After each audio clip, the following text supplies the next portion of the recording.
Perkenalkan, aku Syakira sebagai salah satu mahasiswa magang bersertifikat kebudayaan dari Kemendikbudristek Kampus Merdeka. Di sini aku nggak sendiri, aku ditemenin sama teman magang aku yaitu Cinta. Halo.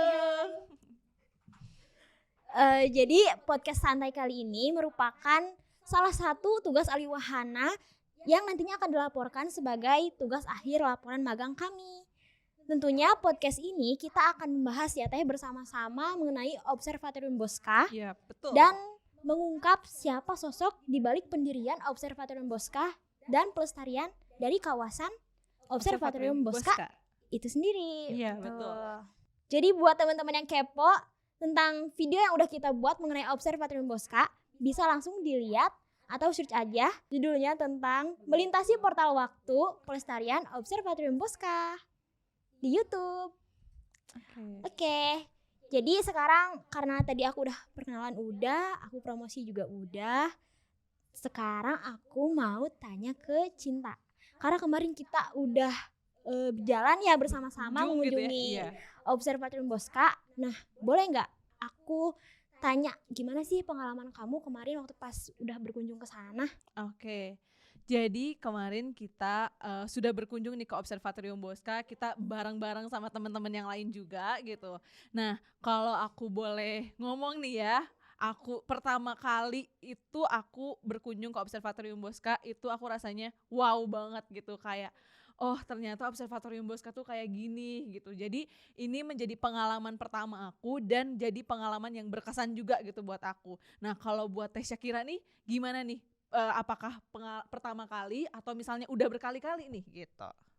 Kalau aku ya jujur sejujur-jujurnya aku tuh baru pertama kali datang ke sana. Wow. Terus pas udah ngeliat tempatnya kayak bener-bener kayak aku speechless banget.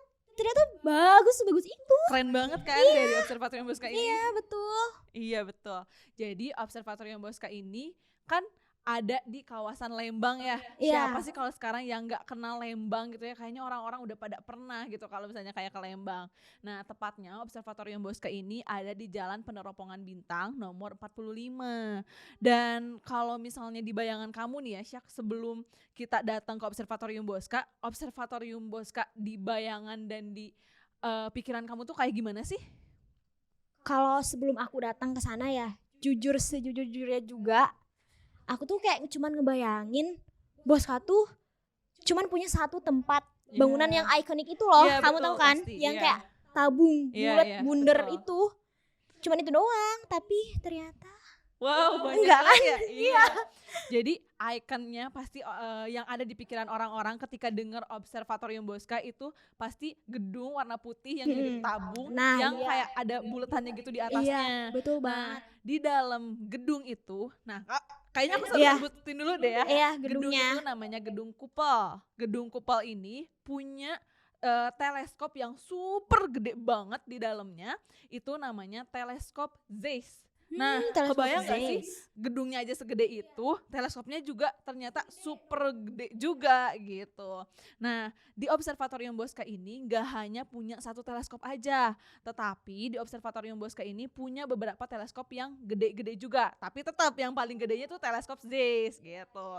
Nah, Observatorium Bosca ini di dalamnya tadi punya teleskop yang besar-besar juga, itu punya rumahnya masing-masing nih. Jadi kalau yang teleskopnya itu berukuran besar, punya rumah masing-masing, itu contohnya ada teleskop Goto, ada teleskop Stevia, ada juga teleskop Surya. Nah, mereka punya rumah masing-masing, jadi pengamatannya dilakukan di tempat itu juga, di rumah itu juga gitu ya. Jadi kita anggap saja kita melakukan pengamatan itu langsung di Observatorium Bosca-nya itu. Nah, ada juga teleskop kecil atau misalnya disebut sebagai teleskop portable, di mana teleskop ini sifatnya itu bisa kita bawa kemana-mana nih gitu. Bisa dibongkar pasang bisa berarti dibongkar pasang, betul banget itu.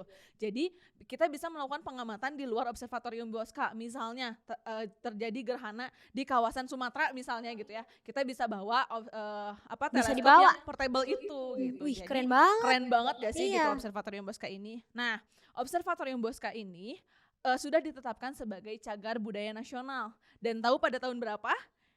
Jujur aku nggak tahu. Oh, nggak tahu nih. Jadi Observatorium Bosca ini ditetapkan sebagai cagar budaya nasional itu pada tahun 2004. Jadi Wow, udah keren. hampir 19 tahun yang lalu Iya, gitu ya. 19 tahun yang 19 lalu. tahun yang lalu. Betul. Kemudian pada 4 tahun setelahnya, tepatnya pada tahun 2008, Observatorium Bosca ini ditetapkan sebagai objek vital nasional. Jadi Observatorium Bosca ini mempunyai peranan yang penting banget gitu ya bagi negara gitu, Tesyak. Iya, betul banget, Cinta. Karena tadi kamu udah menjelaskan, jadi si teleskop itu ternyata punya rumah masing-masing. Iya, betul, kayak gitu. Dari tempat itulah jadi Dilakukan bisa- pengamatan. iya, kayak dilakukan gitu. pengamatan. Jadi banyak banget pengamatan-pengamatan yang dilaksanakan langsung di Observatorium Bosca menggunakan teleskop-teleskop yang ada di Observatorium Bosca kayak gitu. Maka dari itu, si tempat Observatorium Bosca itu disebut Sebagai sebagai Cagar- kawasan cagar budaya nasional. Jadi udah tergolong masuk ke kawasan cagar budaya nasional seperti itu. Nah, tentunya Observatorium Bosca ini menjadi kawasan cagar budaya nasional ini kan tidak ada dasar-dasarnya gitu. Nah, salah satunya itu adalah penilaian atau kualitas yang tinggi dari kondisi lahan, kondisi bangunan yang tadi ya yang jadi jadi cagar budaya nasional itu gedung apa namanya tadi tuh saya kira Koppel. gedung Koppel. Nah, itu kan udah jadi bagian dari cagar budaya nasional ya. Nah, itu dinilai gitu dari sifat keasliannya dan dari umurnya juga ya udah masuk kriteria sebagai cagar budaya gitu. Nah, kawasan Observatorium Bosca juga sampai saat ini masih memiliki sumbangsih yang sangat besar bagi negara Indonesia gitu, terutama dalam program atau misalnya dalam menyumbangkan penelitiannya terhadap bidang sains astronomi. Di mana kita juga tahu ya kalau misalnya kawasan Observatorium Bosca ini sekarang dikelola oleh program studi astronomi dari Institut Teknologi Bandung. Gitu. Jadi kebayangkan seberapa kerennya Observatorium Bosca itu sampai hari ini masih menyumbangkan penelitian-penelitian yang sangat berguna bagi negara Indonesia. Kayak gitu sih. Betul banget, itu keren banget ya, dari satu tempat bisa menghasilkan suatu kebermanfaatan yang sangat luar biasa. Iya, banyak banget gitu. Terus aku juga tadi mau tanya, kenapa sih si Observatorium Bosca itu bisa didirikan di Lembang, dan siapa sebenarnya sosok yang berjasa tuh mendirikan tempat semegah sekeren itu gitu iya, ya. Betul. Iya, oke. Kalau sosok yang menginisiasi dari didirikannya Observatorium Bosca di Lembang ini adalah Karel Albert Rudolf Bosca. Wow. Dia ini seorang juragan teh di Pangalengan. Kayaknya dulu kalau misalnya kita tanya siapa sih juragan teh gitu, pasti orang-orang mikirnya pasti Pak Bosca. Oh gitu. Nah, dulu, se-famous itu. Iya, dulu se-famous itu gitu. Jadi dulu dia adalah seorang juragan teh di Pangalengan dan mengapa dia menginisiasi untuk mendirikan observatorium yang megah, yang keren itu di Lembang, itu bisa dilihat dari berbagai sisi sebenarnya. Yang pertama kita lihat dari sisi kependudukan. Dari sisi kependudukan, dulu itu di Lembang tuh belum sepadat sekarang deh kayaknya ya. Kalau misalnya sekarang kan udah banyak banget tempat wisata ya. Iya, gitu. padat. Iya, nah kalau dulu itu lebih kayak lebih masih sepi dan jadi kan kalau misalnya hunian-hunian atau misalnya rumah-rumahnya itu belum terlalu padat, jadi si penerangannya itu tidak mengganggu pengamatan. Jadi kayaknya cocok banget deh gitu ya melaksanakan pengamatan di Lembang itu gitu. Terus kita bisa lihat dari sisi geologi. Kalau misalnya dari sisi geologi ini, kawasan Lembang ini mempunyai wilayah yang stabil gitu. Jadi tadi ya yang udah saya sebutkan sebelumnya, kalau misalnya di kawasan Observatorium Bosca ini banyak teleskop-teleskop besar kan yang akhirnya bisa dipermanenkan di rumahnya gitu. Jadi nggak bisa diportablein tuh atau misalnya tadi dibawa kemana-mana. Punya rumah gitu. masing-masing. Iya. Nah itu jadi kayaknya cocok nih untuk kita simpan teleskop-teleskop yang untuk kita jadi permanenkan di rumah-rumah tersebut gitu ya, di kawasan di bangunan-bangunan tersebut. Selanjutnya kita bisa lihat dari sisi meteorologi. Nah kalau ke Lembang tuh rasanya gimana sih, Syak? Kalau aku ke Lembang itu jujur seperti memasuki dunia baru. Wow. Karena kayak benar-benar sejuk dan asri itu, iya, adem. Bener, adem kan Suasananya. nah, iya itu. Jadi itu salah satu jadi bahan pertimbangan juga, di mana kan Lembang ini tadi ya kalau kita masuk ke Lembang tuh udah pasti sejuk, adem gitu-gitu. Nah itu tuh karena tekanan udaranya juga nggak yang wow banget gitu, jadi pas lah gitu ya buat kita. Terus tekanan anginnya juga jadi nggak terlalu yang kenceng, nggak terlalu yang lambat gitu, jadi pas gitu buat dilaksanakannya pengamatan. Dimana kalau misalnya kita pengamatan dengan kondisi yang sejuk adem kayak gitu kan otomatis nyaman ya, dan itu menjadi suatu pemaksimalan juga dalam melakukan pengamatan, sehingga nanti hasil pengamatannya juga menjadi keren dan maksimal ya kayak gitu. Oke teman-teman, karena tadi kita udah mendengarkan penjelasan dari Teh Cinta tentang bagaimana sosok Bosca itu sendiri dan pelestarian dari kawasan Observatorium Bosca itu sendiri. Sekarang kita ke sesi selanjutnya. Aku di sini mau mengundang narasumber yang lebih ahli untuk menjelaskan topik kita, yaitu salah satu mentor dari BPK 9, mentor cagar budaya, yaitu Pak Sony. Baik teman-teman semuanya, karena di sini udah ada Pak Sony, mentor kita, mentor cagar budaya di BPK 9 Jawa Barat. Boleh kepada Bapak Sony untuk memperkenalkan diri terlebih dahulu. Baik, terima kasih atas kesempatannya. Saya Sony, saya punya latar belakang ilmu arkeologi, bekerja di BPK Wilayah 9 Jawa Barat. Demikian. Ya baik Bapak, karena Bapak sudah di sini dan tadi tuh saya sempat berbincang-bincang santai dengan teman saya mengenai Observatorium Bosca itu sendiri, bagaimana sosok Bosca itu, lalu ke pelestariannya. Nah karena Bapak tahu ya dan lebih ahli dalam bidang menguapkan bidang topik yang kita bahas ini, jadi saya mau langsung tanya, siapa sih Pak sebenarnya Bosca itu? Baik, tokoh ini sebetulnya tokoh yang luar biasa begitu. Jadi Bosca dilahirkan di Belanda, jadi dia orang Belanda begitu. Lahir di 1865 begitu. Kemudian kira-kira berumur 22 tahun begitu. Beliau berlayar datang ke Nusantara begitu ya. Pada waktu itu kan belum ada Indonesia begitu. Datang ke Nusantara dan sempat bekerja ke perusahaan pamannya begitu. Pamannya Kierkegaard itu telah menjadi seorang tokoh yang punya keahlian atau usaha di bidang teh di daerah Sukabumi. Nah, dengan kondisi alam di Indonesia, kemudian juga vegetasi teh yang sangat subur di daerah Jawa Barat, terutama di daerah Priangan begitu pada waktu itu, kemudian menumbuhkan rasa suka mungkin begitu ya. Akhirnya kira-kira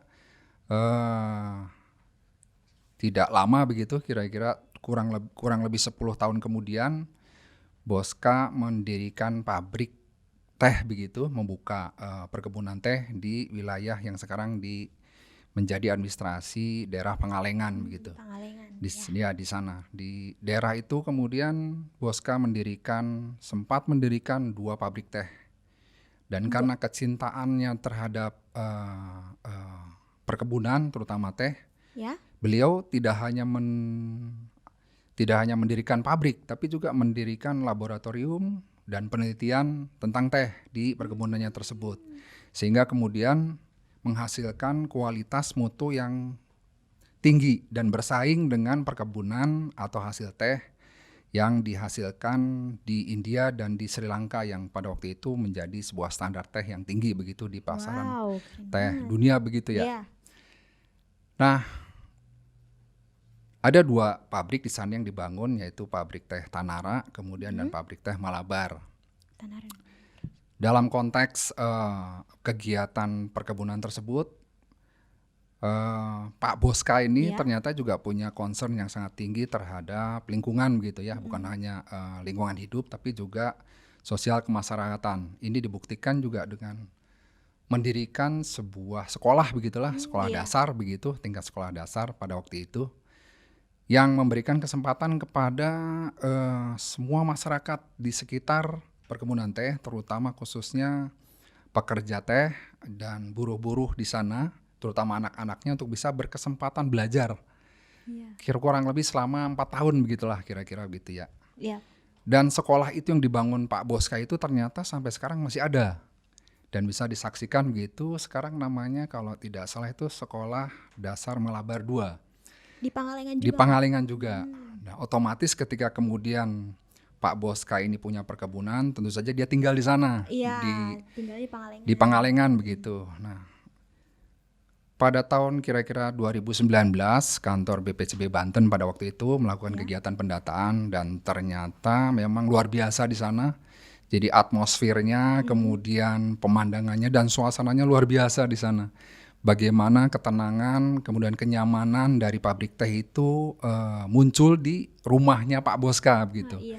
Di sana ada satu kompleks begitu, satu rumah utama yang terdiri juga dari arsitekturnya unik. Jadi di bagian depan fasad itu ada tiang-tiang begitu, tapi di bagian dalamnya mayoritas dari kayu begitu. Dan ini mungkin juga sebuah proses adaptasi bagaimana kemudian iklim yang dingin di daerah itu kemudian dicoba untuk dibuat sebuah kenyamanan dengan memasukkan unsur kayu. Setelah itu kemudian tidak berhenti juga dengan memperhatikan pendidikan begitu. Ternyata Pak Boska ini punya interest yang sangat tinggi terhadap penelitian, terutama penelitian tentang astronomi begitu ya. Oh iya. Ya. Nah, pada waktu itu di sekitaran awal 1900-an begitu, dunia penelitian astronomi memang dikuasai tentu saja oleh negara-negara barat begitu Iya, ya sekarang betul. kalau kita istilahkan demikian. Di awal tahun 1900-an sampai 1920 observatorium yang sudah eksis itu berada di wilayah dunia bagian utara begitu. Iya. Jadi pada waktu itu produksi atau teropong bintang yang ada di dunia ini sudah mencapai sampai dengan diameter 1,8 itu ada di Kanada dan sampai yang 100 inci atau 250 cm begitu atau 2,5 meter itu ada di California, Amerika. Tentu saja juga melengkapi penelitian-penelitian tentang astronomi di belahan dunia barat gitu. Termasuk observatorium yang cukup baik juga ada di Irlandia, kemudian di Inggris dan Belanda.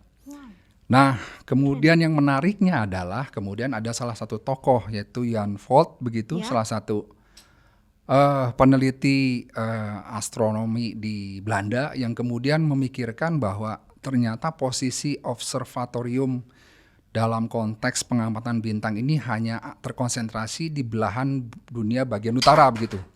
Belum ada observatorium yang berada di lintasan atau bagian dunia di selatan gitu. Nah, Pak Vogt ini sempat menjadi peneliti di Afrika Selatan gitu ya. Iya.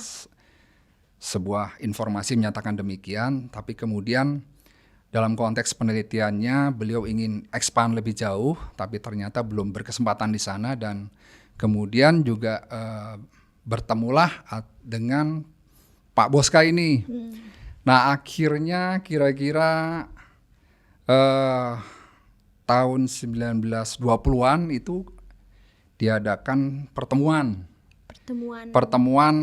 orang-orang yang punya interest terhadap penelitian astronomi Iya, di ilmu Hindia Belanda pada waktu itu. Dan menariknya ternyata pertemuan itu disebutkan di Hotel Homan dan juga di Bandung begitu ya. Oh, di Bandung. Iya, di Hotel Homan yang sekarang ada di pusat kota begitu. Ya. Nah, dari pertemuan itu kemudian dibentuklah Perhimpunan Bintang Hindia Belanda begitu ya. Bahasa Inggrisnya disingkat dengan NISP begitu, Ya. NISP. Dan setahun kemudian Pak Boska bersama Pak Vogt ini kemudian jalan-jalan ke Jerman untuk mencari instrumen teropong bintang untuk kelengkapan observatorium yang direncanakan akan ada di belahan dunia bagian selatan yang khususnya di wilayah Priangan atau Bandung begitu, kira-kira demikian lah. Nah, sampailah di sana di Jerman, udah sasaran Yang menjadi sasarannya adalah yang sekarang juga mungkin sangat terkenal sebagai produsen lensa terbaik di dunia, yaitu Carl Zeiss di Jerman gitu. Di 1921 mereka memesan instrumen tersebut begitu, hasil dari ngomong-ngomong atau bincang-bincang yang di Bandung sebelumnya, tahun sebelumnya. Setelah itu kemudian setelah pemesanan itu kembali ke Nusantara, Pak Boska kemudian mendirikanlah tempat dan dipilihlah daerah Lembang begitu, atas juga bantuan dari pengusaha susu pada waktu itu dengan menyerahkan atau memberikan sekian lahan gitu untuk dijadikan tempat Observatorium Bosca. Mulai dibangun kira-kira 1923, kemudian berproses Ya. pada waktu itu, dan kira-kira sambil menunggu pemesanan lensa Zeiss gitu yang kira-kira berdiameter 60 cm. Jadi pada waktu itu saya tadi sampaikan komparasi bahwa untuk di dunia pada saat itu yang terbesar adalah ada di 2,5 meter gitu, diameternya ada 1,8, ada yang 100 juga. Dan pada waktu itu Pak Boska memesan yang 60 cm begitu ya. Dengan panjang kira-kira 10 sampai 11 meter. Nah, ternyata dari informasi yang didapatkan bahwa pemesanan dan pembuatan dan transportasi ini tidak dalam waktu singkat begitu, karena proses pembuatannya kemudian juga dengan jarak yang sangat jauh dari Jerman ke Nusantara pada waktu itu. Selesai kira-kira di 1928 gitu, kira-kira 7 tahun kemudian instrumen itu dibawa ke Nusantara begitu. Dibawa pakai kapal laut pada waktu itu ya. Kapal lautnya segede pakai laut, mungkin juga bisa dipertimbangkan atau dibayangkan begitu, karena datanya juga cukup menarik begitu ketika ada panjangnya 10-11 meter, kemudian dibawa sampai dengan di Pelabuhan Tanjung Priuk. Nah di Tanjung Priuk, Jakarta betul, di Tanjung Priuk ternyata juga sudah ada kebetulan instalasi atau jalur kereta api yang menghubungkan antara Batavia dengan Bandung. Jadi dari stasiun Tanjung Priuk dibawalah kontainer-kontainer yang berisi instrumen teropong bintang tersebut ke Bandung. Sesampainya di Bandung kemudian dibawa dengan kendaraan dari angkatan bersenjata begitu pada waktu itu, dari stasiun ke atas ke daerah Lembang. Artinya bahwa memang mulai dari perencanaan, pembelian sampai barang di daerah lokasinya itu membutuhkan suatu perencanaan yang luar biasa begitu. Nah, kalau kita perhatikan di kompleks Observatorium Bosca, ternyata memang main attraction-nya atau bangunan utamanya adalah di bangunan teropong bintang Zeiss. Dan itu menarik begitu ya, menariknya karena memang bagian atasnya itu kan berupa setengah bola begitu ya, yang bisa terbuka dan bisa berputar begitu ya. Betul, Pak. Dalam konteks peneropongan atau observasi kepada langit begitu. Nah, diinformasikan juga ternyata pemasangannya itu membutuhkan waktu dan melibatkan staf dari Jawatan Jembatan dan Kereta Api pada masa itu dalam konteks pemasangan instrumentasi dari teropong bintang. Nah, tentu saja di sana kemudian dilengkapi dengan teropong-teropong lain yang kemudian sampai saat ini masih bisa berfungsi dan menghasilkan banyak sekali penelitian-penelitian berkaitan dengan dunia astronomi. Jadi kiranya demikian dalam konteks peneropongan Bosca. Iya betul banget Pak. Jadi tadi saya juga udah menyimak ya. Jadi bahasa anak sekarangnya tuh semua juga butuh effort. Betul. Butuh effort buat mindahin teleskop yang segede itu ke tempat, kan dari Bandung tengah kota ke Lembang tuh berarti naik ya Pak. Berarti kayak bener-bener ada kendaraan yang bisa untuk menampung teleskop yang besar itu, terus dari segi pendiriannya harus membutuhkan banyak tenaga manusia, dimulai Iya, dari gedungnya, pemasangan teleskopnya, betul. kayak benar-benar wow, ya sangat luar biasa. Betul. Jadi satu hal juga yang cukup menarik mungkin juga Iya. belum banyak diketahui bahwa ketika kantor Balai Pelestarian Cagar Budaya Banten melakukan kegiatan pendokumentasian di kompleks Observatorium Bosca, ternyata kami juga menganalisa di sana ada data blueprint begitu. Data Jadi apa, Pak? blueprint itu adalah rancang bangun dari suatu bangunan begitu.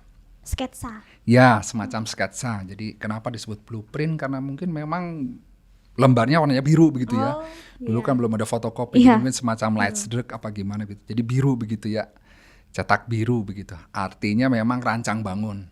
Nah setelah tim pada waktu itu mengamati rancang bangun desain terhadap bangunan utama, ternyata ada hal yang menarik. Apa, Pak? Bahwa dari desain awal bangunan dibandingkan dengan kondisi bangunan yang ada sekarang ini ternyata berbeda. Nah, berbedanya dalam hal konstruksional. Jadi secara bentuk, secara arsitektur sama, tapi secara konstruksional ada yang berbeda. Ini kita bisa, pada waktu itu kami mengamati bahwa jumlah kolom atau tiang betonnya itu berbeda jumlahnya. Oh. Jadi artinya memang ada penyesuaian. Mungkin penyesuaian ini dirasakan penting dalam konteks menjaga kestabilan bangunan. Dan terbukti sampai sekarang sudah hampir 100 tahun, sudah 100 tahun bahkan ya. Udah 100 tahun. Karena awalnya kira-kira 1 Januari ya 1923, 1923. sekarang 2023. Betul, jadi kira-kira sudah 100 tahun masih kokoh berdiri dan masih berfungsi. Yap. Itu menunjukkan kehebatan begitu konstruksional dari masa kolonial. Ya. Bangunannya dirancang kayak benar-benar kuat gitu. Betul. Oke, baik. Jadi sekarang saya mau bertanya mengenai, saya kepo banget Pak itu, tentang bagaimana cara melestarikan dari kawasan Observatorium Bosca itu sendiri dari segi pihak pengelola observatoriumnya. Betul Pak. Baik, jadi mungkin perlu sedikit flashback begitu ya. Iya. Ketika kemudian sudah berjalan di 1928 begitu. Ya.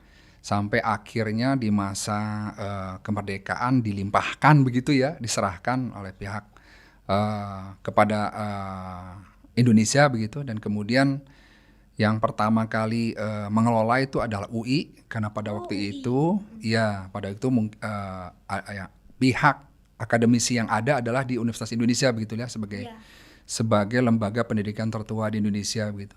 Nah, di 1951. Nah, 8 tahun kemudian ITB lahir begitu, dan ternyata juga dari beberapa keterangan ITB juga didukung oleh Pak Bosca berkaitan dengan pendanaan, berkaitan dengan funding, berkaitan dengan penyelenggaraan bahkan untuk kelahiran Institut Teknologi Bandung. Nah, di 1959-58 itu kemudian menjadi pengelolaannya ITB begitu. Nah, sampailah sekarang dikelola oleh ITB begitu, dalam konteks bahwa Observatorium Bosca ini menjadi ruang lingkup penelitian khususnya ilmu astronomi, dan sampai saat ini kiranya memang tidak ada universitas lain yang bisa menyajikan atau memberikan pendidikan berkaitan dengan astronomi selain ITB, dan mungkin satu-satunya di Indonesia begitu ya. Betul. Kiranya begitu. Nah, tentu saja dalam pengelolaan ITB ketika kami pada waktu itu melakukan kegiatan pendataan sangat terjaga berkaitan dengan bangunan, berkaitan dengan instrumentasi sudah jelas, karena instrumentasi ini kan perlu standar operation prosedur yang sangat ketat begitu. Jadi penilaian kami pada waktu itu terhadap pengelolaan sangat baik. Bukan hanya pada gedung observatorium atau yang utama di ZEISS dan di bangunan-bangunan teropong yang lainnya, tapi juga di bangunan pengelola, karena di sana juga ada kantor yang besar Iya. yang sangat baik dan sangat terawat. Itu menjadi sebuah kekuatan, sebuah elemen, sebuah nilai penting bahwa ternyata ada cagar budaya yang dalam konteks penelitian perbintangan di Indonesia, dan ini mungkin satu-satunya di Indonesia. Wow. Maka kemudian di 2014 itu terbitlah surat keputusan menteri pada waktu itu yang menyatakan bahwa Observatorium Bosca adalah cagar budaya. Nah, kemudian diteruskan di 2017 Ya. yang kemudian dikeluarkan surat keputusan menteri berkaitan dengan cagar budaya tingkat nasional. Dalam konteks tingkat nasional ini tentu saja menjadi penting untuk negara begitu ya. Betul. Karena sebelumnya di tahun 2014 juga sudah ditetapkan menjadi objek vital negara. Iya. Ya, karena memang satu-satunya itu tadi Iya, satu-satunya. dalam konteks penelitian dan sudah menghasilkan banyak sekali penelitian berkaitan dengan ilmu pengetahuan terutama di astronomi. Bidang astronomi. Ya. Nah, itu berlanjut kemudian juga sesuai dengan amanat undang-undang di Undang-Undang Nomor 11 tahun 2010 tentang cagar budaya, bahwa memang pemeringkatan atau penetapan cagar budaya itu harus dikeluarkan berjenjang begitu. Ya. Maka kemudian di 2021 pemerintah daerah Kabupaten Bandung Barat mengeluarkan surat keputusan sebagai cagar budaya. Artinya untuk secara payung hukumnya itu memang sudah kuat. Artinya bahwa cagar budaya sebagai cagar budaya, bahwa Bosca itu memang sudah punya legalitas formal Iya. untuk dapat dilindungi begitu. Dan tentu saja dalam konteks pelestarian bukan hanya harus dilindungi, tapi juga punya dua elemen lain yang sangat penting dan juga berlangsung sampai sekarang. Yang pertama jelas pelindungan, yang paling utama, kemudian yang kedua ada pengembangan, dan yang ketiga adalah pemanfaatan. Tentu saja ini tiga pilar ini dalam konteks pelestarian sudah dilakukan oleh pengelola, Iya, pengelola. dan tentu saja juga bekerja sama atau berkoordinasi dengan stakeholder terkait. Pada waktu itu BBCB Banten dan sekarang menjadi juga kewenangan di Balai Pelestarian Kebudayaan Wilayah 9 Jawa Barat. Mungkin demikian. Oh iya Pak. Jadi saya jadi ikut mendengarkan storytelling Bapak yang kayak benar-benar panjang dan sangat bermanfaat ya tentunya. Berarti Observatorium Bosca itu sendiri mengapa ditetapkan sebagai cagar budaya nasional? Karena memang menghasilkan kebermanfaatan yang begitu besar dalam dunia penelitian, khususnya di bidang ilmu astronomi begitu. Betul. Ya Bapak. Betul. Untuk keberadaan Pak Bosca itu sendiri sampai akhir hayatnya itu bagaimana Pak kisah selanjutnya? Baik, jadi beberapa definisi yang menggambarkan Pak Bosca juga menyatakan bahwa beliau itu seorang filantropis begitu ya. Nah, filantropis ini sebuah kata-kata yang memang tidak familiar, Iya, tapi betul. kalau kita kemudian telusuri bahwa sebetulnya definisi ini luar biasa. Jadi filantropis secara sederhana tuh menunjukkan status atau posisi orang yang dengan kekuatan atau kemampuan kekayaannya dia bisa memberikan sharing, memberikan peran serta untuk manfaat untuk orang lain, Masyarakat banyak. untuk masyarakat banyak, untuk kemanusiaan. Nah itu. Jadi kita bisa memang betul saksikan bahwa tadi sudah saya sampaikan beliau membangun pusat penelitian Iya. berkaitan dengan perbintangan. Kemudian juga beliau membangun sekolah dasar yang kemudian memberikan kesempatan yang luar biasa pada anak-anak pribumi Iya, pada masa itu pada untuk masa bisa itu. belajar begitu. Iya. Selama 4 tahun pula, itu sebuah kesempatan luar biasa di mana pada saat itu Susah ya Pak. sangat Untuk susah dan sekolah mungkin itu. sangat terbatas, hanya orang-orang tertentu atau Ya. bahkan mungkin hanya orang-orang dari Belanda saja Iya. yang atau dari orang-orang asing yang bisa belajar. Sementara untuk anak-anak buruh atau pekerja memang tidak diperhatikan, tapi beliau kemudian membangun sekolah yang sampai sekarang masih ada di Masih sana. ada. Nah, karena kecintaannya terhadap mungkin dengan alam dan Ya. tentu saja dengan alam, kalau menurut saya pribadi begitu ya, kenapa beliau sempat tinggal lama di Indonesia, kemudian memberikan effort yang tadi disampaikan, Iya. effort yang luar biasa, menghimpun dana yang tidak sedikit pada masa itu untuk membeli alat-alat yang sangat jarang dan langka. Kemudian juga untuk membangun sekolah, dan kemudian disebutkan bahwa ternyata ada suatu kecelakaan ketika beliau melakukan aktivitas pengawasan perkebunan. Jadi ini informasi yang juga menarik begitu. Kecelakaannya adalah terjatuh dari kuda pada waktu itu ya. Nah, Iya, kemudian sampai meninggalkan, sampai menyebabkan sakit dan meninggal. Oh, Dan menariknya ternyata tidak dikuburkan atau dimakamkan di Belanda tempat kelahirannya, tapi Kenapa, Pak? beliau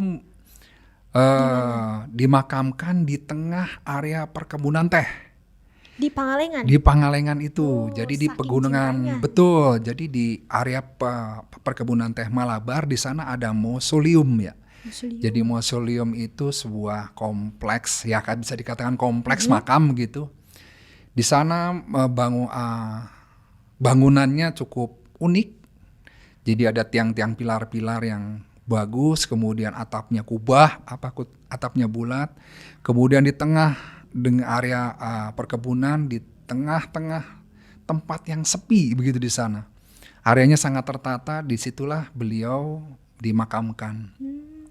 Jadi artinya bahwa di sini yang bisa kita tarik bahwa beliau itu adalah seorang yang dermawan, sangat dermawan Iya, gitu. betul. Itu yang pertama. Yang kedua, memperhatikan kesejahteraan gitu, bukan hanya pendidikan tapi memperkerjakan Iya.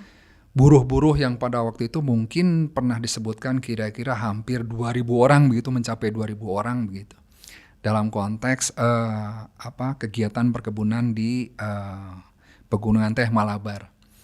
Dan yang ketiga, ternyata memang secara lokasional ada hubungan yang sangat erat antara Bosca, Observatorium Bosca yang ada di Lembang dengan rumah tinggal dan makamnya yang ada di Pangalengan, Kabupaten Bandung. Iya. Jadi ini menjadi sebuah entity atau sebuah titik penting Iya. dalam konteks tokoh Bosca. Mulai dari karyanya membuka kebun teh, kemudian membangun observatorium sampai dengan rumah tinggal dan makamnya. Jadi jika teman-teman memang punya kesempatan, datanglah ke sana. Bagaimana kemudian Pak Bosca jatuh cinta, katakanlah begitu ya, Iya. dengan atmosfer Priangan pada waktu itu sampai dengan akhir hayatnya. Mungkin demikian. Baik. Sangat berjasa sekali ya teman-teman sosok Pak Bosca itu sendiri, dimulai dari dia membangun observatorium megah yang saat itu ada di sisi belahan selatan bumi Indonesia. Yang kedua, dia membangun sekolah dasar, lalu ketika ia menjelang akhir hayatnya pun sangat-sangat bisa cukup dikatakan sebagai sosok yang memiliki andil yang sangat besar, terutama di Priangan ini gitu, di Bandung.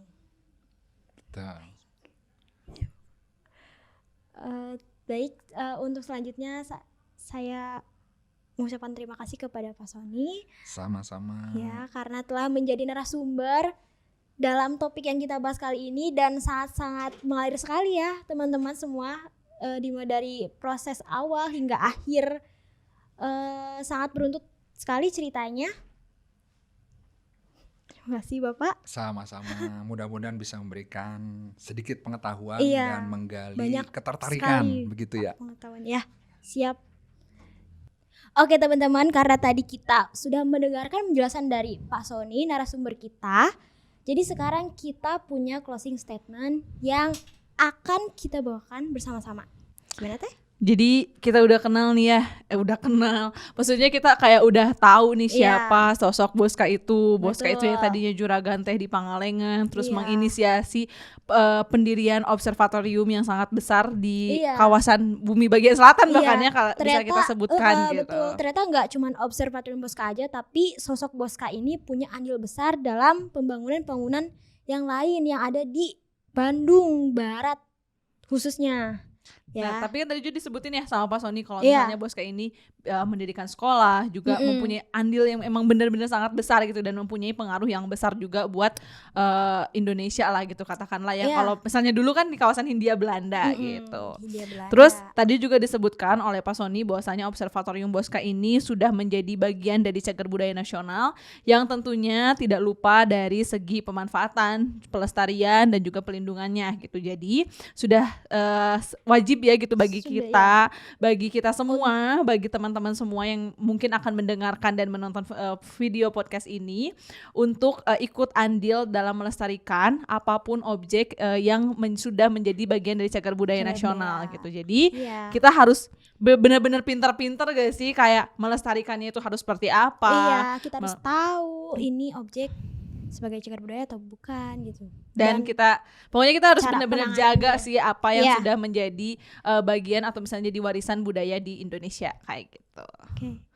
Pokoknya udah puas banget sih kita udah mendengarkan siapa sosok Boska dan kita juga udah menyaksikan ya udah tahu nih bagaimana nanti pelestariannya harus seperti apa dan kita udah benar-benar kenyang banget gak sih tentang Observatorium Boska ini gitu udah Iya, dari video betul. terus di podcast juga gitu kita Iya, bahas juga. jadi Gitu. aku juga mau ngingetin ke teman-teman semua yang kepo tentang video yang udah kita buat mengenai Observatorium Boska. Nanti bisa dilihat di YouTube.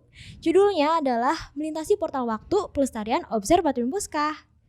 Mari bersama-sama melestarikan dan melindungi cagar budaya, karena pelestarian adalah kunci merawat warisan budaya negeri.